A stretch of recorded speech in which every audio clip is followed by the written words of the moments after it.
Individually ये काम शुरू किया और बहुत छोटी उम्र से इन्होंने लोगों की फलाह बहबूद का सोचना शुरू किया और हमाद फाउंडेशन का इन्होंने जो है वो बेस रखी। हमाद तनवीर हमारे साथ हैं। अस्सलाम वालेकुम हमाद। वालेकुम अस्सलाम। Welcome to the transmission. मुझे बताइए कि आपने किस उम्र से ये सोचा कि मैंने कुछ इस तरह का करना है और हमाद फाउंडेशन का ख्वाब जो था वो अब तक कितना पूरा हो गया, आगे क्या करना है? हमाद फाउंडेशन को मैंने इस्टेब्लिश किया था 29 दिसंबर 2015 को, एग्जैक्टली 10 साल पहले, जब मैं अपने स्कूल के ओ लेवल्स के आखिरी साल में था।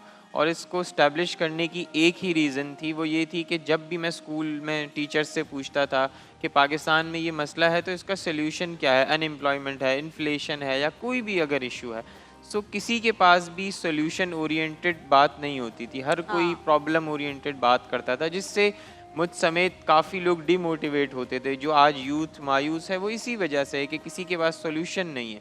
सो मैंने ये डिसाइड किया कि क्यों ना मैं एक ऐसी ऑर्गेनाइजेशन बनाऊं कि जो पाकिस्तान के इश्यूज़ हैं वो 2-3 साल में रिजॉल्व नहीं होने वाले। पाकिस्तान के इश्यूज़ को रिजॉल्व होने के लिए बड़ा एक लंबा अरसा चाहिए।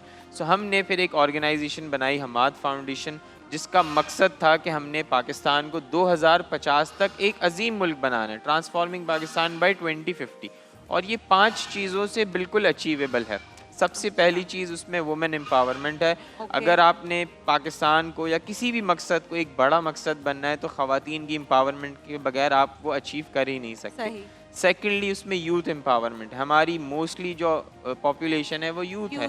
यूथ डिसाइड करेगी, जेन ज़ी डिसाइड करेगी कि कैसे हमने पाकिस्तान को आगे लेके जाना है। उसके बाद सोशल रिस्पॉन्सिबिलिटी है, बड़ी सारी चीज़ें जो हमारे प्रोजेक्ट्स चल रहे हैं। फिर इसमें पॉलिटिकल अवेयरनेस आती है, जिसमें का हरगिज़ ये मकसद नहीं है कि हमने एहतजाज करना है, रोड ब्लॉक करने। हमने जो गलत हो रहा है उसके ख़िलाफ़ आवाज़ उठानी है, अवेयरनेस देनी है। लास्टली जो सबसे इम्पॉर्टेंट चीज़ है हमारी इसमें वो है क्लाइमेट चेंज, क्योंकि पाकिस्तान दुनिया के टॉप 10 कंट्रीज़ में आता है। अगर आज हमने क्लाइमेट पे काम नहीं किया तो हम बुरी तरह इससे डैमेज होने देखा है जो हुआ है पूरा कराची में, 1 घंटे के अंदर 19 पीपल डाइड। अच्छा, मैंने सुना है आपने रोटी बैंक भी खोला है और आप सस्ते फ्रूट्स भी देते हैं। आप कहते हैं लोगों को कि भीख नहीं मांगो, मुझसे आके सस्ता फ्रूट ले लो। उसके बारे में कुछ बताइए। हमारे बड़े सारे प्रोजेक्ट्स हैं, जिसमें हमारा रोटी बैंक है, एक मेडिकल कॉम्प्लेक्स है, हमारे स्किल वैलीज़ हैं इनकी तरह। उसके अलावा हमारे स्कूल्स हैं, बलूचिस्तान में हैं, हमारे वाटर प्लांट्स लगे हुए हैं ऑल ओवर पाकिस्तान। हमारा रमज़ान में एक स्पेसिफिक प्रोजेक्ट लगता है रमज़ान कैंप के नाम से, मेन हसन स्क्वायर कराची पे,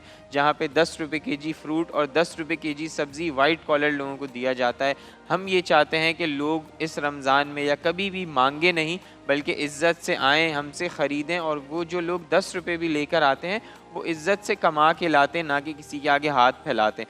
और हमारे हर प्रोजेक्ट में कुछ ना कुछ फ़ीस है, कहीं 5 रुपये है, कहीं 10 रुपये है, कहीं 50 रुपये है। इज़्ज़त नफ्स वाला जो मामला है वो रहे। इज़्ज़त नफ्स किसी की मजरू नहीं होनी चाहिए। जैसे हमारा जो मेडिकल कॉम्प्लेक्स है, वहाँ 50,000 लोगों का अब तक एक तरह से फ्री ऑफ कॉस्ट इलाज हुआ है।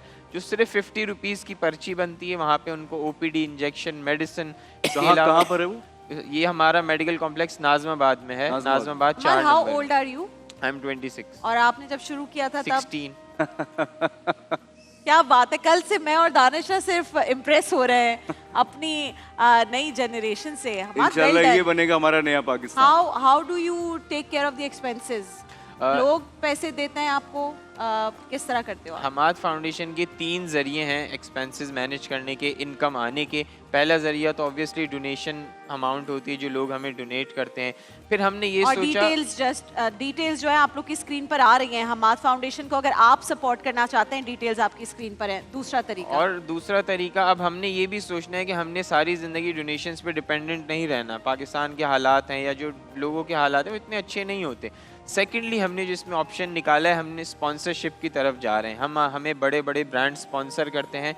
हम अपनी वीडियोस में, हमारी अच्छी खासी रीच है, मिलियंस में हमारी रीच है, तो हम उन ब्रांड्स को अपनी वीडियोस में, अपनी पिक्चर्स में एक स्लॉट देते हैं और वो उनसे हम चार्ज करते हैं और वो पैसे हम अपने फाउंडेशन में यूज़ करते हैं। सो हमने इसको बाय 2030 सेल्फ सस्टेनेबल बनाना है और डोनेशन से लेस कर देना है हमने इसको।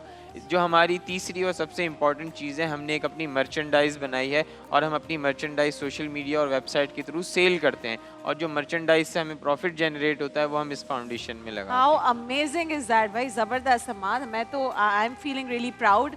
और जिस नोट से ट्रांसमिशन का आगाज़ हुआ था, I think we were all very disappointed with whatever is happening, लेकिन अब हुनर फाउंडेशन, हमाद फाउंडेशन एक बड़ा इदारा, एक इंडिविजुअल सतह पर खड़ा होने वाला इदारा, ये दोनों इस बात का सबूत हैं कि फ्यूचर इंशाल्लाह ब्राइट है और हमने खुद सही करना है।